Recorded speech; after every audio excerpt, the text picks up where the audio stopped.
c'est la suite du grand oral sur la catégorie décarbonation et biodiversité. Il y a quelques minutes, on a entendu la présentation de troisième manche avec Zoé Pellissier. Là, c'est la suite, Audrey, donc de cette catégorie avec numéro bis. Exactement, avec la fondatrice et directrice Pauline Lambert. Bonjour Pauline. Bonjour à tous. Alors, même première question, qu'est-ce que numéro bis ? Alors, Numéro bis, c'est une association à but non lucratif qui a pour objectif de sauver des matériaux de construction de la benne. C'est né du constat qu'il y a 3 millions de tonnes de déchets tous les ans en Haute-Savoie, dans le secteur du BTP. Et que sur ces 3 millions de tonnes, il y en aurait 25% qui seraient encore viables, si ce n'est pas neuves. Donc on a créé cette association pour sauver des matériaux de la benne et les proposer à la vente à tarif solidaire à des particuliers, des associations, des professionnels, etc. Et la plupart du temps, c'est quand même des professionnels qui nous donnent des matériaux qui peuvent être aussi bien des revêtements de sol que des menuiseries, de la tuile, de l'isolant, tout ce que vous pouvez imaginer pour construire votre maison. Voilà. Ça fait combien de temps que ça existe ? Alors, moi, je me suis lancée dans le projet fin 2020. On a créé l'association en 2021. N'ayant toujours pas de local pour créer le magasin de matériaux de seconde main dont on rêve, atelier partagé, atelier de reconditionnement, etc., on a créé un site internet en 2022 sur lequel il y a un catalogue en ligne avec tous les matériaux qui gravitent autour de notre association. Donc je dis qu'ils gravitent autour de notre association parce qu'en fait on a un tout petit local de stockage à Saint-Pierre mais qui n'est pas accessible au public, où on fait simplement du stockage, et on a des matériaux qui restent sur des chantiers en attendant d'être démontés. Donc c'est pour ça donc tous ces matériaux sont disponibles sont visibles en tout cas sur notre site internet, et pour le moment c'est le seul moyen de voir les matériaux. Christophe Jean-Blanc, membre des Shifters d'Annecy, vous êtes l'un des partenaires de cette catégorie. Vous avez des questions pour Pauline Lambert ? Oui, bonjour Pauline. Vous avez indiqué dans le dossier réaliser un bilan carbone à la fin de chacun des chantiers que vous coordonnez. Et pour faire ces bilans carbone, est-ce que vous vous appuyez sur un partenaire qui vous le fait en fait, ou est-ce que vous vous êtes formé vous-même auprès de l'Institut français du carbone pour obtenir tout ce qui est certification, les outils qui vont bien pour les réaliser ? On n'est pas formés nous-mêmes en interne. On a une personne qui nous aide officieusement, disons. Mais c'est quelque chose qui est, encore une fois, hyper complexe, que ce soit pour le textile ou les matériaux, d'autant que, pour le coup, nous, les matériaux, on a vraiment des matériaux hyper variés. Donc, on va chercher ça s'appelle des FDES, des fiches descriptives, en fait, des matériaux. Qui indiquent l'impact carbone de leur construction, de leur traitement en tant que déchets, etc. Et donc on compile toutes ces données. On essaye de récupérer aussi tous les kilométrages, les transports en fait réalisés par tous les repreneurs qui viennent récupérer des matériaux et nous-mêmes sur chaque chantier. Et on compile tout ça et ça nous donne un bilan carbone à améliorer, évidemment. Mais pour le moment, c'est déjà hyper intéressant. Et en tout cas, les entreprises avec qui on travaille sont très friandes de ces informations-là, quoi.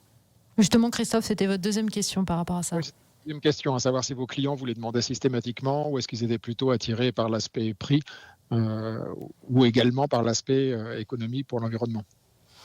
Alors, on a différents types de clients. On a les clients professionnels, donc ça va être les maîtres d'ouvrage, notamment les bailleurs sociaux comme Haute-Savoie Habitat, qui, eux, le demandent expressément d'avoir un bilan carbone. C'est important pour la gestion de leurs données sur les chantiers, etc. Donc eux le demandent. Après, il y a les particuliers aussi, les associations qui nous achètent des matériaux. Eux, non, ils demandent pas un bilan carbone avec des kilos équivalents CO2, pas trop. Mais par contre, effectivement, ils sont contents, en plus de l'intérêt économique d'acheter des matériaux de seconde main, de savoir que ils mettent une petite cerise sur le gâteau en se disant que c'est aussi un acte pour l'environnement, quoi. Aurélie Corrosier-Esteva, responsable développement durable de la Compagnie du Mont Blanc, le deuxième partenaire de cette catégorie. Là aussi, vous avez des questions. Bonjour Pauline. Bonjour. Là, j'ai aussi une question un peu technique. Je me demandais comment se passait la collecte des matériaux de manière très concrète. Est-ce que c'est vous qui allez les collecter directement chez les particuliers et les professionnels? Est-ce qu'ils vous livrent? Voilà, donc c'est le process. Alors, il y a plusieurs cas de figure, puisque nous n'avons pas encore de magasin de matériaux physique dans le projet. On va souvent, c'est nous qui allons chercher les matériaux, donc on a acheté un véhicule, un utilitaire, donc j'y vais avec des bénévoles. On travaille beaucoup sur le bénévolat encore. Donc oui, on va chercher les matériaux et puis la plupart du temps, c'est ce que j'expliquais tout à l'heure, on travaille en flux tendu sur des chantiers. Ça veut dire qu'on va cibler des chantiers de déconstruction ou de démolition où on sait qu'il y a un grand délai entre le moment où on décide de démolir ou de rénover et le moment où on le fait vraiment. Là, nous, on y va le plus vite possible, le plus tôt possible dans le planning. On inventorie les matériaux, on les diffuse et on prend les réservations en attendant qu'ils soient déposés. Et le jour où ils sont déposés, soit on fait venir les repreneurs sur place, soit nous, on récupère et on dispatche dans la foulée pour éviter le stockage.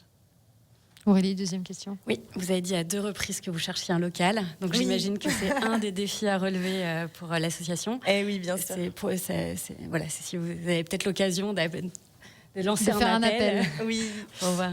Oui, c'est vrai que là, la procédure d'achat reste un petit peu compliquée. D'aller sur un site internet pour acheter de la seconde main, c'est pas forcément l'idéal. Donc nous, notre rêve, c'est d'avoir un magasin de matériaux de seconde main, un atelier de reconditionnement parce que parfois, on a besoin de ne serait-ce que nettoyer des choses, notamment des sanitaires. Je pense à des toilettes ou des lavabos. Voilà, c'est toujours mieux quand c'est propre. On aimerait beaucoup pouvoir proposer un atelier partagé aussi en plus de ces activités-là. Un atelier partagé donc pour les professionnels ou les particuliers, menuiserie, métallerie, etc. Et du coup, c'est quelque chose qui prend beaucoup de place. Et le foncier en Haute-Savoie, bon voilà, c'est pas ce qu'il y a de plus solidaire en termes de tarifs. Mais on a bon espoir, là, d'ici la fin de l'année, d'avoir peut-être une bonne nouvelle à annoncer. Donc pour le moment, je peux pas en dire beaucoup plus, mais ce serait vraiment chouette si ça pouvait voir le jour. Nous avons entendu les 2 finalistes de cette catégorie décarbonation et biodiversité. Zoé Pélissier pour 3e manche, c'était avant la pause, et Pauline Lambert pour numéro bis. Merci à toutes les 2 d'avoir été nos invités ce soir. Merci à nos partenaires, la Compagnie du Mont Blanc, Aurélie Corrosier-Esteva, responsable développement durable, et Christophe Jeune-Blanc, membre des Shifters d'Annecy, qui était en visio avec nous. Merci beaucoup à tous les 2 de vous être. Maintenant, ça va être à vous d'avoir la lourde tâche de départager nos 2 finalistes pour cette catégorie. Bon courage, parce que moi, clairement, je ne sais pas quoi choisir. Ça va pas être évident.